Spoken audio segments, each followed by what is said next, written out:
নমস্কার বন্ধুরা, মালতী হ্যাংলাইসে তোমাদের সবাইকে স্বাগতম। আজকে দারুণ একটা রেসিপি নিয়ে এসেছি।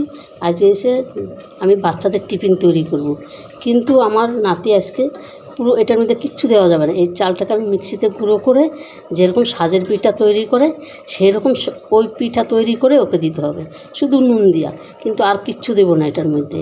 আর এটা খেতেও কিন্তু খুব ভালো লাগে। আমি এখানে গোবিন্দভোগ চাল আমি ভিজিয়ে রেখেছি, এটাকে এবার আমি মিক্সিতে পেস্ট করব। এই সাজ সকালে এখন ওকে এই সাজের পিঠা তৈরি করে দিতে হবে। আর তোমরা পুরো ভিডিওটা দেখো, আর তোমরাও এরকম বাচ্চাদের টিফিন তৈরি করে দিবে, একদম হেলদি টিফিন, দারুণ লাগবে। আর গোবিন্দভোগ চাল দেওয়া সাজের পিঠাটা কিন্তু অসাধারণ লাগে। তবে বন্ধুরা তোমরা পুরো ভিডিওটা দেখতে থাকো। এটাকে আমি মিক্সিতে পেস্ট করে নিয়ে আসি। আর তোমরা যদি মনে করো শিলনোড়ায়ও করতে পারবে, বেটে নেবে, তাও পারো, কিন্তু আমি একটু মিক্সিতেই পেস্ট করব। দেখো বন্ধুরা, ব্যাটারটা আমার কিন্তু কত সুন্দর হয়েছে। আমি কিন্তু এরকমই রাখবো, সেরকমই আছে। কিন্তু এইখানে আমি বলছি না কিচ্ছু দেবো না, সামান্য একটু লবণ দেবো, কারণ আমার নাতি খাবে না। ও বলছে শুধু লবণ দিয়ে ওর জন্যে তৈরি করতে, তাই একটু লবণ দিয়ে তৈরি করে দেবো। এটা স্কুলের টিফিন। এখন দেখো সকাল 7টা, এখন ওকে এই যে টিফিন আমার রেসিপি করে দিতে হচ্ছে। আমি ভাবলাম যে স্কুলের টিফিনই করে দিই বাচ্চাদের, তাহলে রেসিপিটাই করে নিই একবারে। তাই একবারে রেসিপিটাই করে নিচ্ছি, তোমরা দেখতে থাকো। স্কুলের টিফিন, হেলদি টিফিন কীভাবে নেবে। আর এটার মধ্যে তোমরা অন্য কিছু মিশাইতে পারো, কিন্তু আমি আর মিশাবো না, কেন ও খাবে না। আমাকে কালকে বলেই দিয়েছে আমাকে সাজের পিঠা করে দিতে হবে, তাই এই যে ওকে আমি সাজের পিঠা করে দিচ্ছি। দেখো এটার মধ্যে কিন্তু আমি কিচ্ছু দিইনি, তেল ঠেল কিচ্ছু না, এটা এমনিই উঠে যাবে। এটার মধ্যে তোমরা অনেক ধরনের জিনিস তৈরি করতে পারো, ইডলি, তারপরে এরকম সুজি দিয়ে, সবজি দিয়ে, বাচ্চাদের জন্য, বড়দের জন্য। আমার ইউটিউবে দেওয়াও আছে, ছাড়াও আছে, দেখবে।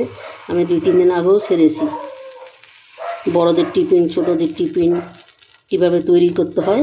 তোমরা বন্ধুরা দেখতে পারো, করে নেবে, একদম হেলদি রেসিপি।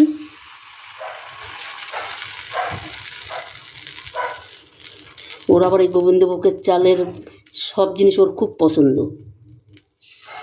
গোবিন্দভোগের চালের ফেনাবাদ করে দিলে ওর কিচ্ছু লাগবে না, ও সেই দিয়েই খেয়ে নেবে। তোমার একটু যে ঘি দিবে তাও দিতে হবে না, একটু আলু সিদ্ধও দরকার নাই, ওইভাবেই খেয়ে নেবে, শুধু শুধু খেয়ে নেবে। মানে এটার গন্ধটাই ওর এত ভালো লাগে, কি বলবো, মানে ওর খুব প্রিয় এটা। এটাকে এবার আমি ঢাকা দিয়ে কিছু সময় রেখে দিচ্ছি। বন্ধুরা কি দারুণ লাগছে দেখো। একটু সুন্দর লাগার জন্য সাদার ভিতরে আমি একটু লাল দিয়ে দিচ্ছি, একটু চেরি ফল দিয়ে একটু ভিডিওটা করে নিচ্ছি। চেরি ফলটা আমি তুলে নেব, কেন চেরি ফলও খাবে না ও, চেরি ফলটা আমি তুলে নেব। অসাধারণ লাগছে বন্ধুরা। রেসিপিটা কেমন লাগলো তোমরা লাইক, কমেন্ট, শেয়ার করো, বেশি বেশি করে শেয়ার করবে, বন্ধুদের দেখার সুযোগ করে দিবে।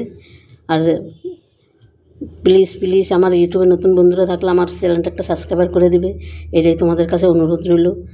আর তোমাদের একটা সাবস্ক্রাইবার, একটা লাইকে, একটা কমেন্টে কিন্তু আমাদের অনেক দূর আগিয়ে নিয়ে যায় বন্ধুরা। আর সেইটা কিন্তু তোমরাই পারো। প্লিজ একটা সাবস্ক্রাইবার করে দিবে, একটা কমেন্ট, একটা লাইক করে দিবে, আর বন্ধুদের দেখার সুযোগ করে দিবে। তবে বন্ধুরা আজকে আসছি, কালকে আবার দেখা হবে নতুন কোনো ভিডিও না।